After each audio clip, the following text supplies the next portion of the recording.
우리가 지난주에는 어떤 말씀 나눴죠? 부흥의 필요성, 부흥의 절박함에 대해서 우리가 지난주 말씀을 나눴습니다. 그래서 계속해서 부흥에 관한 말씀을 좀 잠시 나누고자 하는데요. 다시 물어야 할 것이 있습니다. 다시 물으면은 여러분, 부흥이 무엇입니까? 부흥이 무엇입니까? 부흥은 이렇게 말할 수 있습니다. 하나님의 손길이 우리 심령 가운데 비범하게 나타나는 그런 사건입니다. 부흥은 성령의 역사가 교회 가운데 전에 볼 수 없었던 능력으로 임하는 사건, 그게 바로 부흥입니다. 따라서 부흥은 온전히 하나님의 주권에 달려있는 것입니다. 그래서 부흥은 오로지 하나님의 뜻과 주권으로 우리 심령과 교회 가운데 간섭하시는 특별한 하나님의 역사라는 것이죠. 그래서 그로 인해서, 그 부흥으로 인해서 침체된 우리 믿음이 활력을 얻고 시들해진 우리 영혼이 소생하고, 그리고 교회 안에 있는 명목상의 그리스도인들이 변화되고 회심하는 역사가 일어납니다. 그래서 무력해진 교회, 무기력에 빠진 그 교회가 힘을 얻고 전진하는 그런 역사가 일어나는 것이죠. 그게 바로 부흥의 역사입니다. 그래서 유명한 설교자 로이드 존스의 그 글을 다시 한번 인용해 드리면은, 부흥은 하나님이 교회에 그의 역사를 확증해 주시며 자기 백성을 든든히 세우시고 격려해 주시기 위해서 주시는 일종의 표적이다. 표적은 특별한 사인이잖아요. 그럼 표적처럼 하나님이 부어주시는 특별한 은혜의 일들이다 라는 것이죠. 그렇다면 여러분 부흥이 정말 필요하지 않겠습니까? 그 누구보다도 바로 우리에게, 나에게, 우리 교회 가운데 부흥이 정말 필요하지 않겠습니까? 아마도 어떤 사람들은 부흥의 특징들, 제가 열거해 드렸듯이 부흥의 특징들인 비범한 손길, 아니면 특별한 역사, 전에 보지 못한 은혜, 그렇게 말하니까 이런 의문을 품을지 모르겠습니다. 일상의 평범함에 집중하고 충실하는 것이 바른 신앙 아닌가 하면서 말입니다. 맞습니다. 우리는 특별한 것을 기대하기보다 모든 평범한 믿음의 일상들에 감사하고 거기에 충실해야 합니다. 그게 신앙의 기본입니다. 우리는 평범하고 사소한 일상을 신앙의 소중한 자리들로 여겨야 합니다. 그러나 그와 더불어 하나님은 비범한 손길로 전에 보지 못한 하늘의 능력을 기름 붓듯 부어주시기도 하시는 분이라는 이 사실도 여러분, 우리가 함께 기억해야 합니다. 하나님은 우리가 평범한 믿음의 일상들을 소중히 여기길 바라신가 한편, 그와 함께 우리가 특별한 부흥을 기대하기를 원하시는 분이기도 하다는 것이죠. 그리고 여러분, 무엇보다 부흥이 부어질 때 일어나는 가장 중요한 변화가 있어요. 그 변화는 너무도 평범해서 평소에는 안중에도 없던 구원이라는 선물, 또 십자가의 보혈, 그리고 또 천국의 소망, 그와 같은 우리가 이미 받은 그 은혜들이 실은 얼마나 놀랍고 얼마나 비범한 하나님의 은혜인지 바로 그 부흥이 부어질 때 우리는 새삼 깨닫게 되는 것입니다. 그래서 우리는 부흥을 구해야 합니다. 그래서 여러분, 특별히 저는 요즘 매번 많이 느끼는 거지만 저의 무력함을 참 많이 느낍니다. 신앙의 자리에서도 또 목회의 자리에서도 정말 내가 할 수 있는 것이 참 없다라는 그런 저의 무력함을 참 절실히 느낍니다. 하나님의 손길이 특별히 임하는 이 부흥의 역사가 없이는 믿음의 자리에서, 아니면은 목회의 자리에서 어떤 의미 있는 역사도 일어날 수 없다라는 그런 생각을 참 절절히 하게 됩니다. 물론 여러분, 저나 여러분이나 그냥 그저 그렇게 하던 식으로, 지금까지 해왔던 그저 그냥 그런 식으로 신앙생활을 하면서 교회 왔다 갔다 하며 종교생활로 만족한다면 우리의 무력함을 느낄 이유도 없습니다. 그렇죠. 그리고 특별한 하나님의 역사인 그런 부흥을 기대할 필요도 별로 없습니다. 그렇습니다. 그러나 믿음은 그런 것이 아니지 않습니까? 교회는 그런 것이 아니지 않습니까? 믿음은 우리 삶의 위대한 역사를 만드는 능력 아니겠습니까? 여러분, 그렇게 믿지 않습니까? 교회는 분명 이보다 훨씬 더 영광스러운 하나님의 공동체 맞지 않습니까?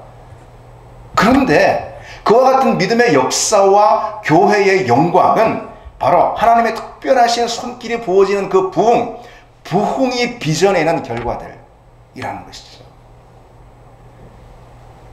그런데도 많은 그리스도인들이 부흥을 구하지 않는 경우가 많습니다. 왜 많은 그리스도인들이 오늘날 부흥을 구하지 않을까요? 그것은 부흥을 경험해보지 못해서 그렇습니다. 부흥을 경험해본 바가 없기 때문에 그래요. 그러니까 부흥을 몰라요. 부흥을 믿지 않습니다. 심지어 어떤 사람들은 부흥을 거부하기도 합니다. 예. 부흥에 대한 오해가 있어서 뭐 그런 식의 신앙생활은 내 스타일이 아니라고 말이지. 부흥이 뭔지도 모르고. 그럼 부흥에 대한 오해가 있어서 그런 신앙은 내 스타일이 아니다. 뭐 그런 참으로 안타까운 일인 것이죠. 많은 그리스도인들이 자기 생각, 자기 경험에만 갇혀서 그래서 하나님의 능력과 하나님의 일하심이 얼마나 정말 놀랍고 위대한 것인가 그걸 알지 못하는 것입니다. 그래서 기대하지도 않는 거예요. 그것은 하나님을 그저 자기 수준으로 제한하는 그런 잘못으로 그처럼 불행한 일도 없는 것입니다. 하나님의 능력, 하나님의 일하심을 그저 자기 수준, 자기 경험에 제한시키는 참으로 어리석은 태도입니다. 어느 목사님의 글에서 이런 내용을 보았습니다. 우리 시대 그리스도인들은 믿음의 한계를 인정하는 일에 익숙해져 있습니다. 믿음의 한계를 인정하는 일에 너무나 익숙해져 있는 나머지 이러한 한계의 벽을 깨트리는 하나님의 능력이 교회를 새롭게 하는 대각성의 가능성을 믿으려 하지 않습니다. 여러분, 하나님이 어떤 분이십니까? 우리가 믿는 하나님이 어떤 분이십니까? 그리고 하나님의 교회는 또 어떤 곳입니까? 그리고 바로 우리 하나님의 사람들은 본래 어떤 사람들일까요, 여러분? 성경을 보십시오. 성경을. 하나님은 당신의 종들에게 급하고 강한 바람처럼 하나님의 성령을 충만히 부어주시는 그런 분입니다. 그 성령의 충만한 역사를 통해서 하나님의 위대한 일들, 복음의 위대한 전진들을 이루시는 분, 바로 하나님이십니다. 하나님의 사람들은 또 어떤 사람? 하나님의 사람들은 얼마나 능력 있는 사람들이, 하나님의 사람들이 기도할 때 얼마나 큰 능력이 일어나고 하나님의 사람들이 가진 그 믿음이 얼마나 탁월한 믿음이었습니까? 여러분, 성경을 보십시오. 교회는 또 어땠습니까? 하나님의 교회는 권세와 영광을 가진 교회였습니다. 시들시들 무슨 병든 닭처럼 있지 않았습니까? 하나님의 사람들, 하나님의 교회가 가는 곳마다 세상을 뒤흔드는 그런 역사가 일어났습니다. 전혀 변화될 것 같지 않은 그런 사람들이 변화되고 무릎 꿇고 눈물 흘리며 회심하는 그런 역사들이 하나님의 사람들이 가는 곳마다 일어났습니다. 그래서 아무도 주목하지 않던 작은 모임인 그 초대교회, 그 작은 교회 모임이 세상을 들썩이게 하는 그런 역사를 썼던 것입니다. 예. 초대교회 모습을 보십시오. 그때는 부흥이 불길처럼 일어났습니다. 그때의 초대교회 성도들은 매일같이 하나님이 부어주시는 부흥을 만났습니다. 그리고 그것은 비단 그때뿐만이 아니라 역사 가운데 하나님께서 계속해서 반복해서 부어주시는, 숱하게 부어주시는 하나님의 은혜가 됐습니다. 바로 부흥이라는 것이. 그런데 그런 부흥을 경험해 본 적이 없는 사람은 부흥이 뭔지 뭐 전혀 모르니까 믿지도 않습니다. 그저 내 수준에서 그냥 이게 신앙생활 전부인 걸로 그냥 생각하고, 내가 해왔던 그대로 그냥 남들이 또 이렇게 그냥 하는 그대로 이게 신앙생활 전부인 그냥 생각하면서 거기에 만족하고 마는 것입니다. 여러분 생각해 보십시오. 여러분 생각해 보십시오. 너무 강팍해가지고 믿음을 가질 수 있을 거라는 소망이 전혀 없어 보이는 그런 사람을 볼 때 여러분 어떤 생각하십니까?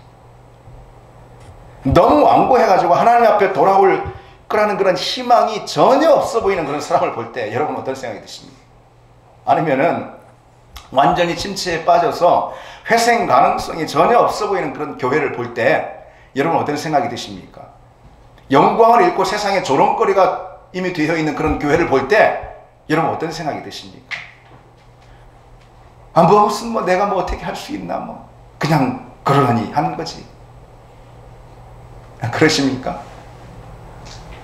어쩌면 맞습니다. 그게 다 우리 수준이거든요. 그게 우리 수준이에요. 어떻게 할 수 있겠어요, 우리? 그게 우리 수준입니다.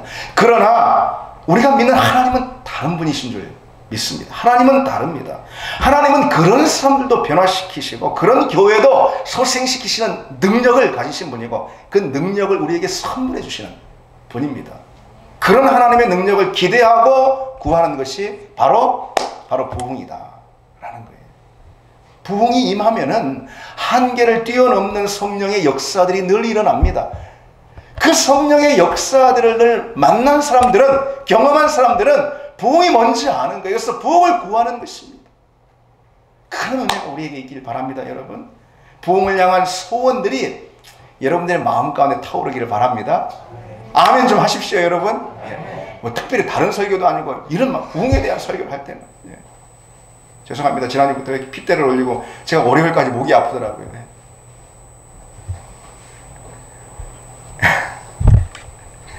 저는 요즘 들어서 더 간절하게 기도하는 제목이 있습니다. 요즘 들어서 더 간절하게 집중하며 기도합니다. 우리 교회 성도들, 다시 말해서 여러분들이 다 부흥을 꿈꾸고 소원하는 그런 믿음으로 한 마음이 돼서 연합하는 그런 교회가 돼요. 여러분, 능력 있는 교회는, 그래서 진짜로 하나님이 부흥을 주시는 교회, 하나님이 역사하는 교회는요, 뭐 1000명, 10,000명 되는 그런 교회가 아니에요. 10명, 20명이라더라도 우리 교회처럼 이렇게 작은 교회라 하더라도 서로 마음을 합쳐야 되는 마음을. 그래서 하나님이 오늘 설교자인 저에게 그런 하나님의 소원, 하나님의 마음을 주셨단 말이죠. 예. 그냥 제가 대충 성경 이렇게 어디 한번 봐볼까 하고 설교하는 게 아니잖아요, 여러분. 예. 하나님이 하나님 마음 주셨어요.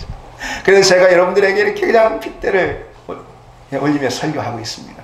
하나님의 소원을 전하는 것입니다. 그럼 여러분들이 다 여기 마음을 집중하고 길을 세워서 한 마음으로 여러분들이 듣고, 그리고 또 주중에도 반복해서 그 말씀을 다시 한번 또 듣고, 그래서 그 마음이 불타오르도록 기도하고, 그런 우리 교회가 되기를 바랍니다. 그럴 때에 오늘 하나님이 여러분들에게, 우리에게 주신 이 말씀이 진짜로 우리 교회의 사건, 우리 삶의 사건이 되는 것입니다.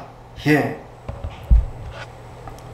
그래서 저는 그런 기도를 참 요즘 간절히 하루에도 몇 차례씩 하고 있습니다. 근데 어떤 경우 여러분은 지금 이대로가 좋은데 하는 사람이 혹시 있을지 모르겠어요. 제가 그것이 좀 염려가 돼가지고. 그래서 뭐 그게 무슨 부흥이든 뭐든 말이지, 내 신앙의 자리에서 또 우리 교회에서 뭔가 그냥 요란스럽게 일어나는 건 나는 딱 귀찮고 싫어. 그런 분들 계십니까? 그런 분들 안 계시죠? 만약 그렇다면 그거는 아니죠. 그건 아닙니다. 그건 이미 내 신앙이 죽었다라는 것을 말해주는 거잖아요. 하나님은 우리가 그런 신앙의 자리에 계속 머물러 있기를 결코 원하시는 분이 아니라는 것입니다. 부흥은 정말 놀랍고도 은혜로운 하나님의 선물입니다. 부흥이 무엇입니까? 부흥은 하나님의 영, 곧 성령이 뜨겁고 세차게 부어지는 그 사건입니다. 부흥은 평상적으로, 그리고 일상적인 수준을 넘어서, 평상적이고 일상적인 수준을 넘어서 일어나는 성령의 역사, 성령의 기름 부으심을 말하는 것입니다. 그리고 하나님은 때때로 그와 같은 부흥을 우리에게 주십니다. 약속하셨습니다. 한마디로 부흥은 성령에 완전히 사로잡히는 사건인데, 어느 한 사람만이 아니라 목사 혼자서 방방 그런 게 아니라 우리 온 성도들이 같은 마음으로 성령에 사로잡히는 것을 말합니다. 성령의 사람들이 되는 것입니다. 성령으로 행하는 사람들이 되는 것입니다. 그래서 교회가 성령의 교회가 되는 것입니다. 우리에겐 여러분, 진정 그와 같은 부흥이 필요합니다. 그와 같은 부흥이 긴급히 필요합니다. 하나님은 우리에게 기이한 일을 행하시는 분이라 그랬습니다. 그리고 부흥은 하나님이 우리에게 행하시는 바로 그 기이한 일입니다. 시편 기자는 홀로 기이한 일을 행하시는 여호와 하나님, 곧 이스라엘의 하나님을 찬송하라 그랬습니다. 하나님은 그들에게 기이한 일을 행하셨어요. 어떤 기이한 일을 행하셨을까요? 무엇보다 새롭게 하는 기이한 일을 행하셨습니다. 그것은 오늘 우리가 읽은 본문 말씀처럼 새 일을 행하시는 겁니다. 길이 없는 광야에 새 길을 내시고 마른 사막에 새로운 강을 내시는 그 새 일을 말하는 것입니다. 꽉 막혔던 옛 은혜의 샘들이 터지는 그런 새 일을 말하는 것입니다. 그래서 사막과 같은 우리 영혼의 자리에, 또 교회의 자리에 하나님의 생수가 그 새 길, 그리고 새 강을 통해서 부어지는 그런 새로운 일을 말하는 것이죠. 그게 바로 부흥인 것입니다. 이 말씀이 처음 선포되던 당시 이스라엘은 영적으로 완전히 무너진 그런 상태에 있었습니다. 끝도 없는 그런 깊은 침체에 믿음이 완전히 주저앉아 있었습니다. 그때 하나님께서 선지자 이사야를 통해서 하나님 당신의 소원을 지금 선포하고 계시는, 오늘 우리가 읽은 말씀이 하나님의 꿈과 비전을 선포하고 계시는 것입니다. 보라, 내가 새 일을 행하리니 이제 나타낼 것이라. 너희가 그것을 알지 못하겠느냐? 반드시 내가 광야의 길을, 사막에 강을 내리라. 그랬습니다. 비슷한 시기에 또 다른 선지자 에스겔에게 같은 말씀을 또 주십니다. 새 영을 너희 속에 두고 새 마음을 너희에게 주리라. 그랬습니다. 새로운 역사를 시작하겠다. 새 영, 새 마음을 부어주시고, 그리고 광야의 사막에 새로운 강과 길을 내심으로 하나님의 새 일을 열어 보이겠다. 예, 그 약속입니다. 다름 아닌 그것은 부흥에 관한 약속입니다. 부흥이 오면은 그처럼 새 일이 일어납니다. 아니, 부흥이 곧 하나님이 일하시는 새 일 그 자체인 것입니다. 하나님께서 우리에게 새 일을 행하시는 역사가 바로 부흥입니다. 그러면은 새 일은 특별히 무엇을 의미하는 걸까요? 새 일은 무엇을 의미하는 걸까요? 그러니까 무엇보다도 변화의 일입니다. 변화의 일입니다. 부흥은 항상 새 일을 우리에게 행하시는데, 새 일이 우리에게 일어나면은 항상 변화가 동반이 됩니다. 예. 우리의 변화가, 그리고 교회의 변화가 동반이 됩니다. 그래서 부흥이 오면은 특별히 두 자리에서 변화가 동반되는 역사가 일어납니다. 먼저 우리 각 개인의 신앙에 큰 변화가 일어나, 그것이 바로 새 일입니다. 그리고 공동체인 교회의 큰 변화가 일어납니다. 예. 첫째로 우리 각자 신앙에 큰 변화가 일어나요.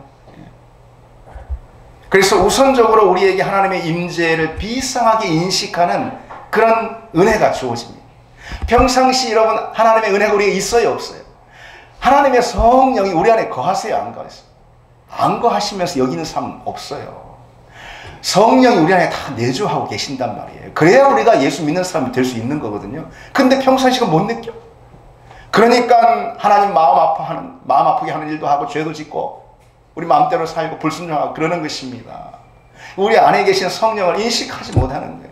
그런데 부흥이 일어나면 우선적으로 우리가 하나님의 임재를 비상하게 인식하는 그런 은혜가 주어진다는 거예요. 깊은 임재 의식에 잠기게 됩니다. 모든 일상에서 하나님의 존재를 아주 뚜렷하게 느끼게 됩니다. 우리의 모든 영적인 감각들이 깨어납니다. 평소 느끼지 못했던 하나님의 임재를 종종 전율하듯 경험합니다. 하나님은 우리 가운데 계심이 아주 분명하게, 아주 또렷하게 의식되는 것입니다. 그래서 부흥의 때는 하나님께서 특별한 은혜를 주시는데, 곧 성령을 기름 붓듯 부어주시고 넘치는 강물처럼 우리에게 부어주십니다. 그래서 전에 없던 능력으로 우리를 강권하셔서 그 성령의 은혜에 잠그는 것입니다.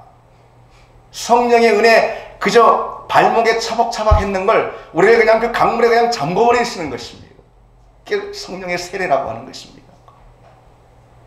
그러면은 우리는 내 안에 계신 원래 내 안에 계신 성령을 아주 뚜렷하게 의식하게 되는, 자각하게 되는 것입니다. 전에는 그 자각 증세가 없었어요. 성령이 충만히 부어지는 그런 부흥이 오면은 내가 성령의 전이다, 하나님의 처소다라는 자각 증세가 또렷이 생기는 것입니다.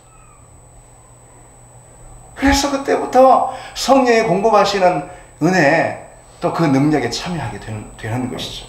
그게 바로 우리가 부흥을 구해야 할 중요한 이유입니다. 또한 부흥이 오면은 우리가 하나님을 뜨겁게 사랑하게 됩니다. 무엇보다도. 그리고 하나님을 향한 더 큰 갈망이 타오르게 되고 매사에 하나님께 집중하는 그런 은혜가 주어집니다. 여러분, 그게 싫으신 분 없으시죠? 그게 싫으신 분 없으시죠? 부흥이 임하면 하나님을 영화롭게 하는 것이 곧 내 기쁨이 됩니다. 내 인생이 하나님의 찬송과 영광이 되기를 사모하게 되는 거죠. 믿음의 첫 번째 목적이 뭘까요? 여러분, 하나님께서 우리를 당신의 자녀로 부르시는 하나님의 첫 번째 목적이 뭘까요? 우리를 구원하시려고? 아니에요. 하나님이 우리를 하나님의 자녀로 부르신 첫 번째 목적은 하나님을 영화롭게 하려고 그러는 것입니다. 하나님이 영광을 받으시려고 그러시는 것입니다. 하나님은 당신의 영광을 우리의 구원에 맞추셨어요. 얼마나 우리의 감사한 일입니까? 그래서 우리가 구원받아 하나님의 자녀가 되어서 하나님을 영화롭게 하기 위해 우리를 믿음의 자녀들로 부르신 것입니다. 그런데 바로 부흥이 오면은 그것에 대한, 하나님의 영광에 대한 열망이 우리 마음 가운데 쏟아부어집니다. 또한 부흥이 임하면은 말씀이 우리 주된 관심사가 됩니다. 말씀을 사랑하게 돼요. 마치 연애 편지를 대하듯이 말씀을 대합니다. 그리고 기도하고 싶은 욕구가 막 절로 타오릅니다. 그래서 혹 기도 시간을 놓치면 다음 기도 시간까지 기도 시간을 놓친 그것이 계속 후회가 됩니다. 부흥이 임한 교회는 성도들이 만나면 그 이야기 하는 거예요. 만나면 기도 가운데 받은 그 은혜, 만나면 기도 가운데 누린 그 하나님의 만지심, 성령의 만지심에 대해 서로 왜 이야기하고 싶은 것이 많으니까, 기도의 자리에서 누린 그 은혜가 그처럼 많으니까 그런 것입니다. 정말 희한한 일이 시작되는 것이죠. 여러분 믿기지 않으십니까? 신앙생활 그렇게 하고 싶지 않으십니까, 여러분? 여러분, 그것이 신앙생활에 대한 여러분들의 소원 아닙니까? 맞죠? 저와 같은 생각이죠? 예. 근데 하나님은 정말로 그런 은혜를 우리 신앙의 자리에서 부어주시는 분이라는 것이죠. 아니, 부어주시는 정도가 아니고 그것을 소원하시는 분입니다, 하나님이. 예. 우리 신앙생활은 그렇게 디자인된 것이기 때문에 그런 거예요, 원래가. 그저 물에 물 타든 술에 술 타든 뭐 그냥 그게 신앙생활이든 뭐 종교생활이든 모를 정도로 미적지근해가지고, 예. 그거는 하나님이 설계하신 신앙생활과 전혀 관계가 없습니다. 부흥이 임하면은 우리에게 있는 껍데기 신앙, 죽은 신앙, 이론 신앙, 3인칭 신앙. 3인칭 신앙은 내 신앙이 아니고 들은 신앙이에요, 들은 신앙이에요. 그런 신앙의 일대 변혁이 일어납니다. 주님의 십자가와 부활이 성령을 통해서 개인적인 사건으로 경험이 된다는 거죠. 인격적으로 그리스도의 십자가가 체험이 되고 주님의 은혜의 복음이 인격적으로 만나서 고백이 되는 것입니다. 그러면서 말로 다 형언할 수 없는 구원의 기쁨이 부어지는 거예요. 다윗이 구원의 기쁨을 회복시켜달라고 그랬잖아요. 그렇죠? 그건 성령이 하나님의 영이 우리에게 부어져야지 구원의 기쁨. 그래서 처음 신앙생활 하는 것처럼, 처음 예수 믿을 때처럼 그와 같은 기쁨이, 띵뜰 듯한 그런 기쁨이 우리에게 매번 계속 부어지는 것입니다. 그것이 바로 부흥이 동반하는 은혜입니다. 또 부흥이 일어나면은 위의 것에 집중합니다. 우리가 지금 뭘 이야기하고 있는 거죠? 부흥이 동반하는 은혜인데 우리 개인 신앙의 자리 가운데서 동반하는 그런 은혜들을 나누고 있습니다, 여러분. 뭐 사실 말씀 나눌 것이 참 많아요. 예. 부흥이 일어나면은 위의 것에 집중하게 돼요. 땅의 것에 대한 마음이 자연스럽게 식어버립니다. 예. 부흥이 오면은 다른 모든 것들을 잊게 됩니다. 내가 관심을 가졌던 것들, 내가 좋아했던 것들 다 잊게 됩니다. 여러분, 그러면 안 될 것 같아요, 여러분? 아니에요. 하나님의 은혜가 그렇게 시시한 게 아니에요. 여러분들이 평소 여러분의 삶의 자리에 세상에서 누리던 것만 그런 시시한 거 아니에요. 하나님의 은혜가 그보다 시시한 것만 하나님 여러분들을 뭘 이 자리에 부르셨겠습니까? 하나님의 은혜가 너무도 놀랍고 황홀하기에, 너무도 신비롭고 대단하기에 우리는 그동안 우리가 세상에 그렇게 집중했던 거, 우리 마음을 빼앗겼던 거, 우리 에너지를 쏟았던 것에 금세 나도 모르게 관심이 식어버린다, 그런 얘기입니다. 그래서 부흥이 오면은 복음은 위대해 보이고 세상은 작아 보여요. 그리스도의 능력은 광대해 보이고 세상은 미미해 보입니다. 부흥이 임하면. 그래서 부흥이 임하면 오로지 주님만 바라보게 되는 거예요. 오로지 주님께 가까이 나가게 되는 것입니다. 왜? 그 은혜가 말로 다 형용할 수 없을 정도로 귀하고 큰 은혜거든요. 맛본 사람은 알 것입니다. 부흥이 오면은 세상의 것들, 세상의 가치들이 하찮게 여겨집니다. 세상에서 내가 그렇게 중요하게 여기고 그것을 위해서 내 에너지를 다 쏟았던 것들이 사소해 보입니다. 그리고 우리는 새로운 것에 침노하는 사람들이 됩니다. 다시 말해서 거룩한 하나님 나라에 침노하는 사람들이 된다는 거죠. 여러분, 주님께서 뭐라고 말씀하셨죠? 천국은 침노를 당하나니 침노하는 자가 빼앗느니라, 그러지 않았습니까? 부흥이 임하면은 우리가 하나님 나라를 침노해서 그 나라의 은혜를, 그 나라의 능력을, 그 나라의 영광을 빼앗는데 열심을 품게 된다는 것이죠. 그것이 부흥이 동반하는 은혜들입니다. 부흥이 오면은 우리 심령의 변화도 일어납니다. 그래서 신앙의 즐거움이 살아납니다. 전에 없던 즐거움이 살아납니다. 여러분, 기쁨은 무엇 때문에 오는 걸까요? 기쁨의 원천 때문에 오는 것입니다. 그 어떤 기쁨의 원천보다도 우리 인간적으로 우리 육신의 기쁨의 원천들이 다 있습니다. 우리는 그것을 즐거워하고 기뻐할 수 있습니다. 그러나 어떤 기쁨의 원천보다도 구원의 사건이라는 것이 비교할 수 없을 정도로의 기쁨의 원천인 줄 믿습니다. 아멘이십니까 여러분? 예.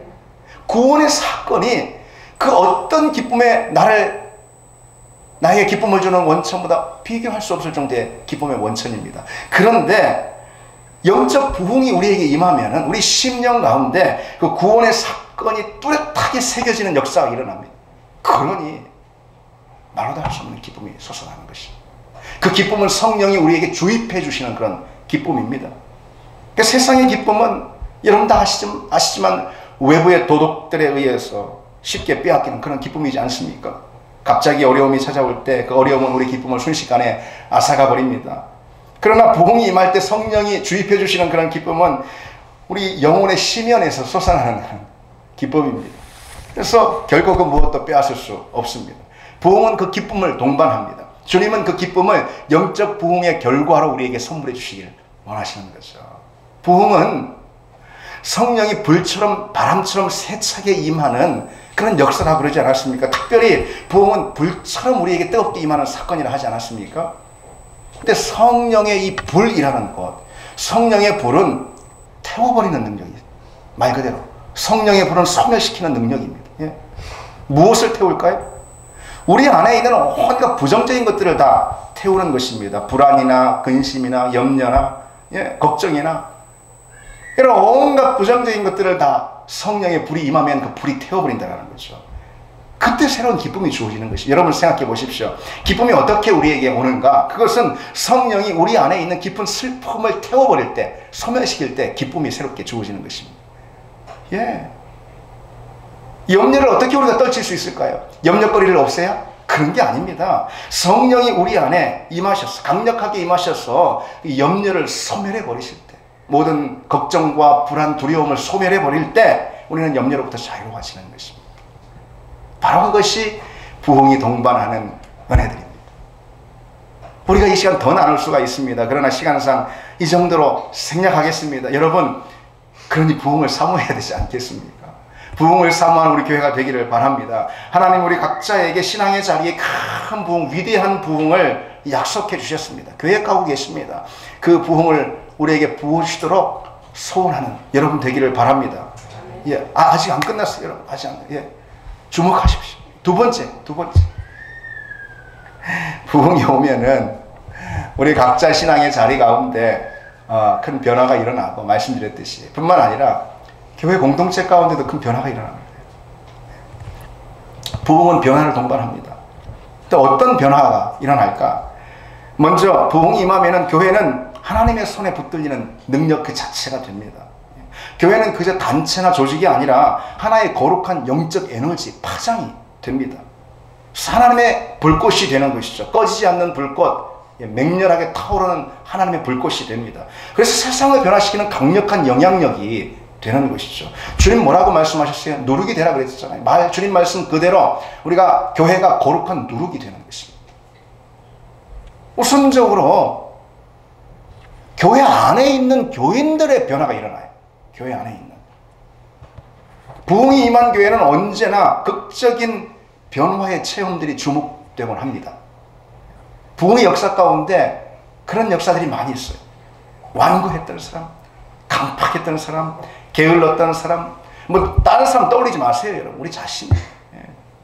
변두리에 있었던 사람, 변화를 두려워했던 사람, 비판적인 사람, 늘 불평했던 사람, 거치는 돌이 됐던 그런 사람들이지. 그런 교인들이 갑자기 변화되는 그런 극적인 변화의 체험들이 일어난다는 것입니다. 여러분, 우리 같이 강팍하고 완고한 사람들이 여러분 잘 변하지가 않아요. 천년 만년 하면 변할까? 그런데 성령은 하나님의 영, 하나님의 능력이시잖아요. 그 하나님의 영이 임하면은 우리가 뭐 우리 의지로 누구 권면이나 교훈으로 애써 변화시키려 천년 만년 걸릴 거를 순식간에 하십니다. 우리가 믿는 하나님은 그런 하나님이신 줄 믿습니다. 그런 하나님의 역사가 일어나니 그 사람이 누군가가 또는 내가 강팍했던 내가 극적으로 변화되는 역사가 일어나는 거예요, 여러분. 그게 부흥이 동반하는 역사들입니다. 또한 교회 가운데 부흥이 임하면은 교회가 무엇보다 거룩한 교회로 변화가 됩니다. 거룩한 교회. 오늘날 교회가 세상에서 힘을 잃고 오히려 세상의 고민거리가 되는 것은 무엇보다도 교회의 세속화 때문 아니겠습니까? 세속화.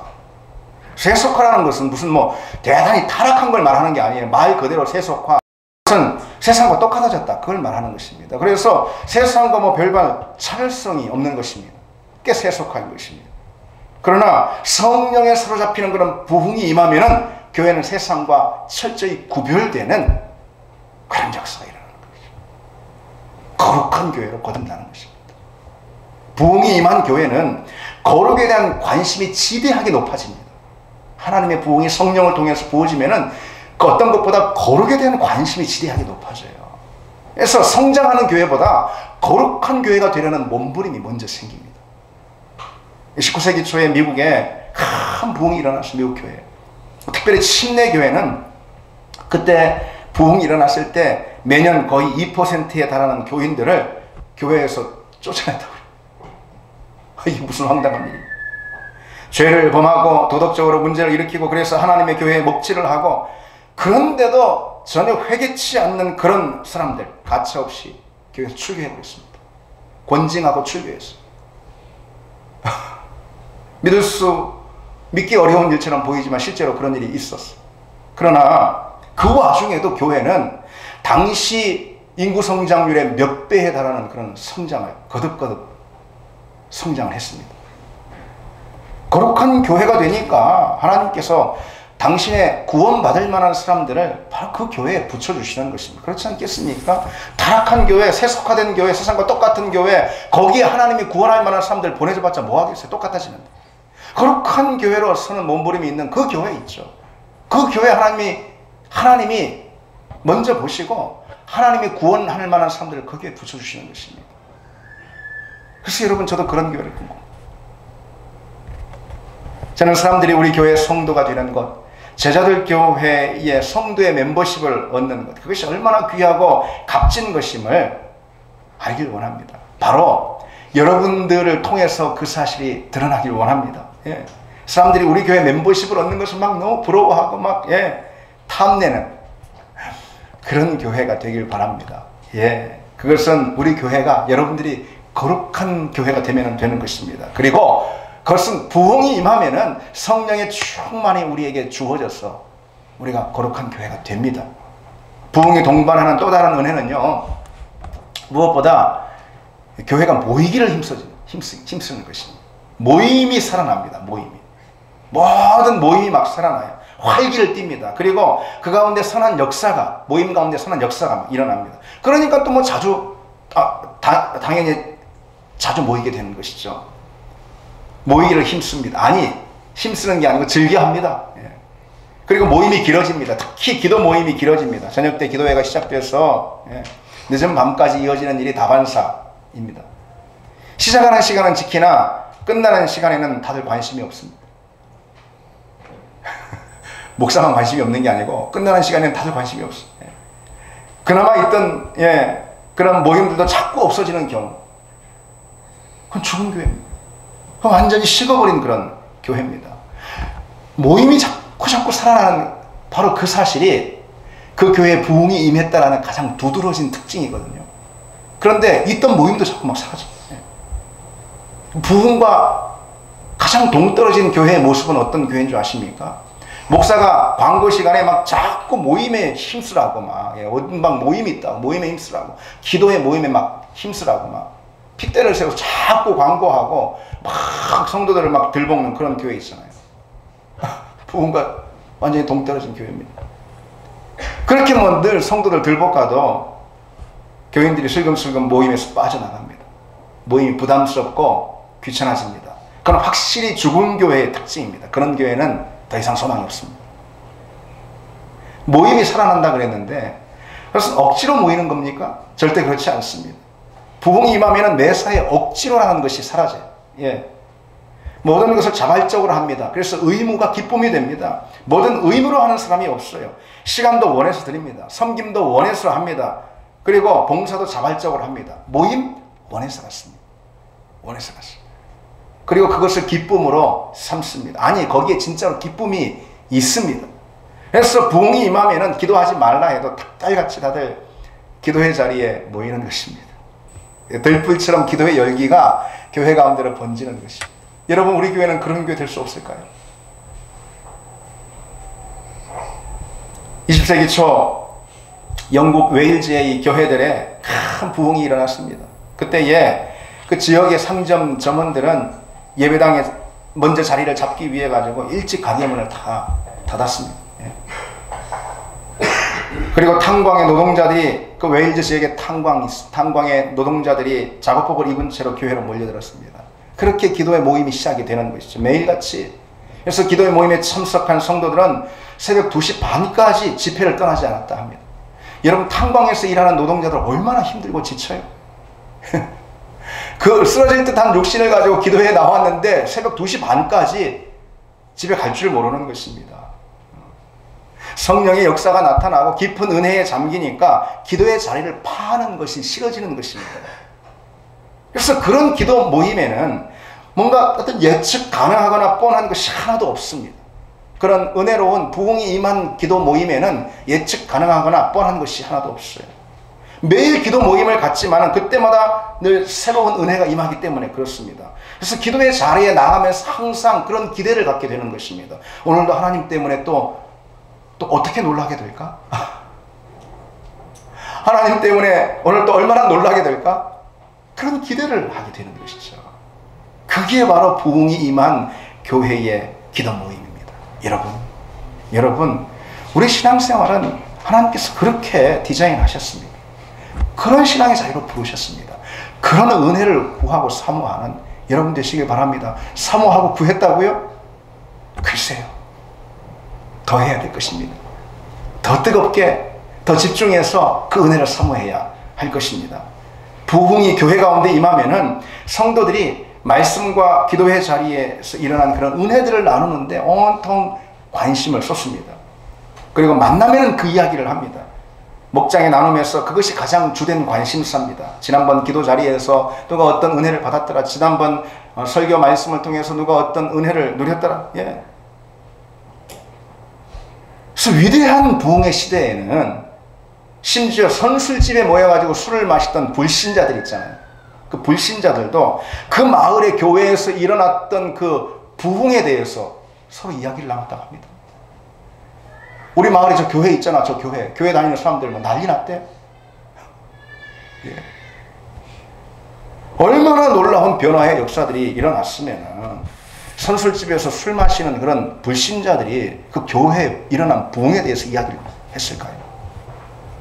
교회에 부흥이 임하면은 당연히 교회 밖의 사람들까지 그런 식으로 영향을 미칩니다. 전도와 회심의 역사가 크게 일어나는 것이죠. 그게 바로 순서인 것입니다.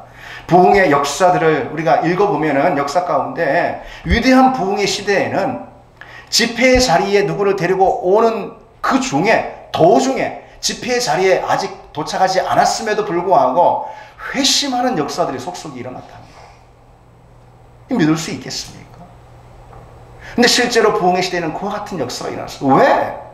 그 사람들이 그 영혼을 위해서 그만큼 뜨겁게 기도했기 때문에, 그 사람들에게 하나님의 은혜가 그처럼 강력하게 임했기 때문에 이 사람들이, 믿지 않는 사람들이, 회심해야 될 사람들이 교회 자리로 들어오는 그 순간 바로 변화되는 것이죠. 그런 일이 거짓말 같습니까? 경험하지 않았으니 그러는 것입니다. 하나님은 우리의 생각과 경험보다 훨씬 더 높으신 분입니다. 여러분 신앙생활 그렇게 해보고 싶지 않습니까? 무슨 종교생활 하듯이, 종교 프로그램에 참여하듯이, 그것도 뭐 평생 그렇게 할 거면은 뭐로 신앙생활 하겠습니까, 여러분? 좀 제가 심하게 말했습니까? 그러나 저는 늘 그렇게 생각합니다. 왜요? 신앙생활은 그런 게 아니거든요. 누차 말씀드리면 하나님을 만나는 일은 그와 같은 일이 아닙니다. 그건 시시한 일이 아닙니다. 거기에는 세상에 없는 생명과 능력이 담겨 있습니다. 우리는 그런 은혜의 자리로 부르심을 입었다라는 사실을 기억해야 합니다. 그렇다면은 그와 같은 부흥, 우리가 부흥이 동반하는 은혜들을 살펴봤는데 그와 같은 부흥은 언제 올까요? 언제 올까요? 그 점에 대해서는 우리가 다음 주에 좀 더 깊이 자세히 살펴보겠습니다. 다만 오늘은 왜 그런 부흥을 도대체 주실까? 그 점만 우리가 생각하고 말씀을 맺겠습니다. 여러분, 하나님께서 우리에게 부흥을 주시는 이유가 뭘까요? 부흥의 목적이 뭘까요? 먼저 기억해야 할 것이 하나 있습니다. 부흥 그 자체가 목적이 되는 순간 부흥을 경험할 수 없습니다. 부흥 그 자체를 목적으로 삼고 부흥을 구하는 순간 우리는 부흥을 결코 경험할 수가 없습니다. 부흥을 주시는 목적은 오로지 그것을 통해서 하나님의 영광을 받으시기 위한 거라는 것이죠. 부흥이라는 비범한 성령의 역사를 우리에게 주심으로 하나님 당신의 이름이 우리 가운데 크게 나타나고 더 나아가서 만방 모든 족속들 가운데 하나님의 영광을 받게 되는 것. 그것을 목적으로 하나님은 당신의 백성에게 먼저 큰 부흥을 허락해 주시는 것입니다. 오늘 본문 21절에 이 백성은 내가 나를 위하여 지었나니 나를 찬송하게 하려 함이라. 새 일을 행하신다고 해놓고 나를 찬송하게 하려 함이라. 그런 것입니다. 새 일 곧 위대한 부흥을 행하시는 이유는 하나님이 부흥을 누린 그 백성을 통해 영광을 얻기 위해서 그런 것입니다. 하나님이 영광 받으시기 위해서. 심지어 오늘 본문에는 들짐승까지도 하나님을 찬미한다고 하지 않았습니까? 그것을 위해서 하나님의 영광을 위해서 부흥을 주시는 것입니다. 부흥이 그처럼 일어나면은 무엇보다 하나님의 주권이 생생히 드러나거든요. 그리고 우리의 무력함이 낱낱이 드러나게 되거든요. 부흥이 임하면은. 부흥은 그것을 명확하게 가르쳐주는 사건입니다. 그러니 그 자리에서 하나님의 영광을 받게 되시는 것이죠. 여러분, 하나님이 영광을 받으시는 것에 여러분의 가슴은 뜨거워지십니까? 뜨거워지십니까? 하나님의 교회가 영광스럽게 되는 것에 여러분 가슴이 뜨거워지십니까? 수많은 영혼들이 하나님께 나와서 그의 기이한 능력과 은혜를 경험하고 그분을 찬양하는 그 모습, 그 순간을 여러분 떠올리시면 여러분들은 가슴이 뜨거워지십니까? 뜨거워지십니까? 부흥은 바로 그럴 때 찾아온다는 거죠. 부흥은 하나님의 영광을 보기를 간절히 원하는 사람들에게 부어집니다. 여러분, 다른 어떤 것이 아닌 하나님의 영광을 구하는 거룩한 열정을 회복해달라고 기도하시고 부흥을 꿈꾸시는 여러분 되시길 바랍니다. 우리 같이 찬양하겠습니다. 마음이 상한 자를 고치시는 주님, 하늘의 아버지 날 주관하소서. 주의 길로 인도하사